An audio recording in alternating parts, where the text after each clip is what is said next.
Greetings and salutations, YouTubers. This is ZillaFan85, back today with my latest video, my latest figure review. Today, a nice little treat for you. We're going to go ahead and take a look at my Toho Machine Chronicles Moonlight SY-3. Definitely one that I was looking forward to. I have a bunch of these Toho Machine Chronicles vehicles, figures, so like I said, I was definitely looking forward into getting into these. I wanted this to be sort of my starting point one, because I'd say pound for pound the Moonlight SY-3 is my favorite of the vehicles from the Toho, Godzilla films. My favorite vehicle, aircraft, whatever you want to call it. This particular vehicle, the Moonlight SY-3, made its one and only film appearance from the 1968 movie Destroy All Monsters. This honestly was almost sort of a highlight of the film, as actually my buddy Godzilla Fan Freaks previously pointed out, because he reviewed his Toho Machine Chronicles Moonlight SY-3, and after watching his video and looking up about these Toho Machine Chronicles vehicles is what really sparked me to want to get a hold of these, because I do like a lot of these specialized vehicles like this from the Godzilla films. So, was definitely happy to pick a bunch of these up. I did get this imported from Japan, but definitely was well worth it. So, so we'll go ahead, we're going to jump into this here. We'll go ahead and we're going to start with the box itself. So, as you guys can see there, I'll go ahead and lift the camera for you. So, there were two waves of these Toho Machine Chronicles figures. This one, the Moonlight SY-3, was from the first wave, and that's why it's got this box, this black box with the that has the 1963 incarnation of the Gotengo on the front cover there from the film Atragon, so you guys can see that. Pretty cool. And then you got looks like the Showa era Maser tank on the top there. Very cool. Oh, and also you can see the Bandai insignia there. So yep, these are Bandai products. Of course, Bandai definitely the staple with these Godzilla figures. Got some Japanese lettering on the side. We'll take a look at the other side first, actually. Here it looks like another shot of the Gotengo, as you guys can see there on that side. On the back here now, as I wanted to take a look at, here you got not only the Moonlight SY-3, but you got the other figures from this wave. And I have all but the two vehicles from Latitude Zero, which were the Black Shark and the Submarine Alpha. I did get the complete sets of these, but a few of the figures that came with the sets, like those two, I just not really familiar with the film, so I ended up selling those. But I kept the rest. So, but you can see that there. There's Gotengo again, there's the Showa Maser tank, and then of course you got the Super X. I will be reviewing all of those in the future as well. Like I said, just kind of wanted to start things off with the Moonlight SY-3. And then the bottom, got some legal information in Japanese there. Unfortunately, I cannot read that. But pretty cool nonetheless. So, there's the box. And now let's go ahead and jump into it. I'm actually going to take the Moonlight SY-3 off to begin with here, and we're going to take a look at the stand that it comes with, because all these vehicles do come with stands to help, display them, of course. So, got pretty basic, long stand to kind of match the shape of the vehicle there. Long rectangular black stand, and it's got the two cradles on there. It's got the cradle with the smaller arm, or smaller, platform to seat it on, and it's got the larger one. The larger one, from what I can tell, they didn't really give instructions, but from what I can tell, this is for the towards the back part of the ship, and then smaller arm towards the nose there. There's no real way that they suggest to put it on, but that's just kind of the way that I was doing it, and that it works. You just got to make sure you seat it correctly, because or seat it in so that it's firmly in place, because it otherwise it could tip over. So you just got to be careful with that. So now for the vehicle itself here, very, very awesome. So you can see sort of the paint and detail now, very silverish, like a sort of dulled out silver. For the main color scheme of the ship, you do have these black streaks running through it there, from sort of where the nose is here, runs down there all the way up to the large fin there. You got the insignia for the SY-3, and it's got a bit of a sort of like a greenish highlight to it. Very, very cool, and it does pop pretty well, as you guys can see. And you got some black paint there on the bottom, where all the boosters and thrusters go. You've even got the, and very nicely done too, where you can see all the thrusters and the rockets there. You've also got from here on the bottom, you've got the, looks like the landing gear, so that you can actually have it stationed like that, because it did take off that way in the film, so that's pretty cool. I like that nice attention to detail. And you've got all the paneling and everything done throughout the ship as well. All the fins and whatnot. You got sort of these needle points here done in this red color, and then black colored ones below that. I want to say that's for like a missile bay or something, but I'm not sure 100%.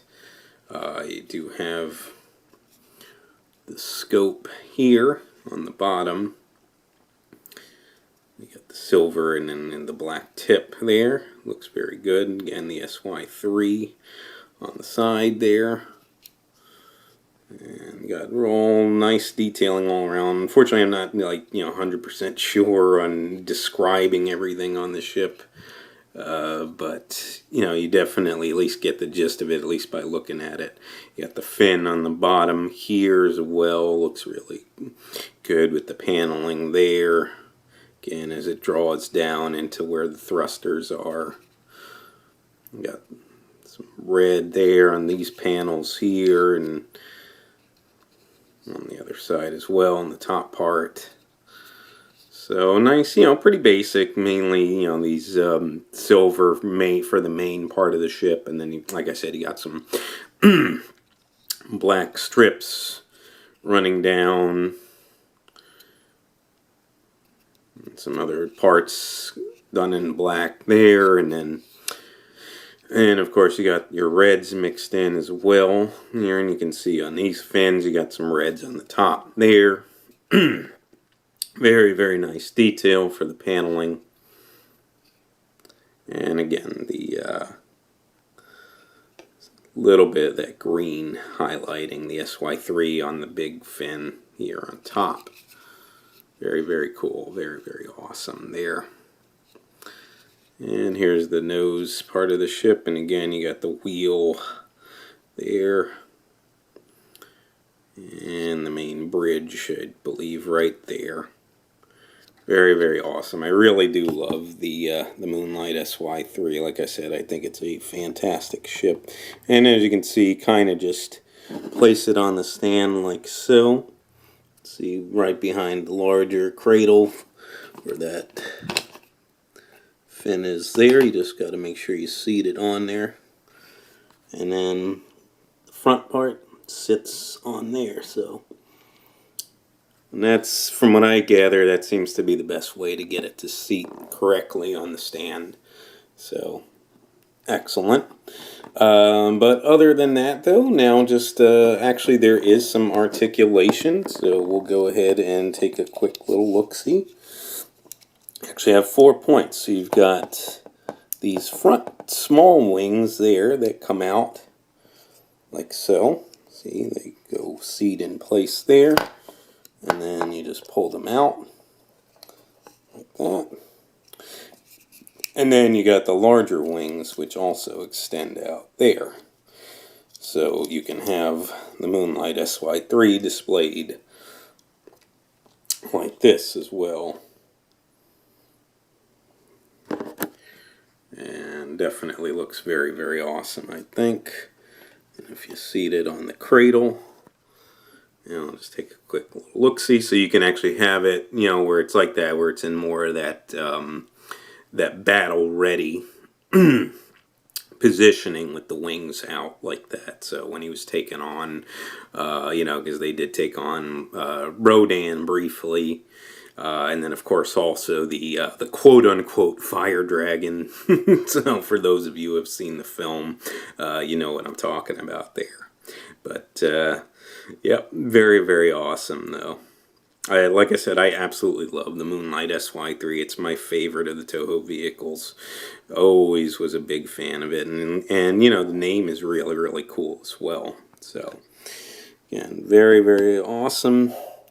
So, now I'll just retract the wings there. And, we're going to take it off the stand here. Pull this back. Because now let's go ahead and get into some sizing. So, if we take a little look-see, use the ruler here, and you can see standing the ship up, it's roughly about 4 inches in height, maybe slightly over just because of the tip of the nose. But, that's actually a pretty good size, because don't forget the vehicles are not going to be as large as the kaiju, so you kind of want them to be a little bit smaller than your 6 to 7 inch figures. And speaking of that, just to do a size comparison, I did bring out my YMSF Rodan here. And again, we'll take a little look-see. And you can see, obviously, Rodan is taller. This is, the YMSF Rodan, so he's in that 6 to 7 inch range. But if you take a look, and now I'll even place it back on the stand to showcase here. And it's actually, it's pretty nice, pretty nicely done as far as sizing goes. That to me is quite accurate, because don't forget, it is a large ship. Obviously, again, it's not going to be as large as the kaiju, but it's it's pretty much sized in well, I think. So obviously not completely the right version of Rodan, because again, that should have been the 60s era Rodan, and this is the 56 Rodan, but they were still the same height, so you still get the picture here. I think it looks really, really good together. Now, if the cradles were taller, to have it raised up more, that would probably look a little bit better, but I still think it gets the job done. I think it looks really good nonetheless. So, let's go ahead and take him off of there. And as far as pricing goes, pricing, availability, these Toho Machine Chronicles vehicles, they are older. They were released years back by Bandai, and they are fairly rare now. They're not very common, and especially ones like the Moonlight SY-3 are going to be less common, than maybe a couple of the other vehicles, like maybe the Mazer tanks and whatnot. Those may be a little bit more readily available, but this one is going to be pretty rare. If you're going to try to get it on its own, I've seen it, anytime that I have seen it listed, if you look on eBay, which is probably your best bet, it's usually going to run about $50 or more, to be honest with you. Again, these are small, then they're pretty rare now. If you want to try to get a complete set, those I've actually seen within a couple $100, roughly, for like a complete wave of these figures, which, given, the what they're kind of going for individually, that's not too bad. So that's kind of why I ended up buying the whole wave. Plus, I wanted the majority of these vehicles anyway. So, but the other thing is I don't see too many U.S. sellers here for anybody in the U.S. watching this. Most of these sellers that I've seen with the Toho Machine Chronicles vehicles are going to be from Japan. Like I said, I got all these Toho Machine Chronicles figures imported from a seller in Japan, but you know, I was a pretty good deal that I got on the sets, and I was pretty happy with it. And the seller was actually great. I mean, they shipped them out pretty much right away, and I didn't even expect this. The figures came faster than some domestic shipments that I've gotten, so I was very, very impressed by my experience with it. So, you know, if you're in the market, if you like the vehicles from the Toho films, these are definitely a highly recommended addition to the collection, at least as far as that goes. For pricing, I don't know that I would say they're worth what they're getting for these now, but, you know, if you're in the market and you're willing to pay to play, definitely great figures to add to the collection. So with that, folks, I think that pretty much wraps it up for this video. I would like to thank you so much for watching. If you would like to subscribe, please feel free to do so. If you would like to like and or comment on any of my videos, please feel free to do so as well. And just remember, until next time, ladies and gentlemen, you be good to yourselves, and sayonara.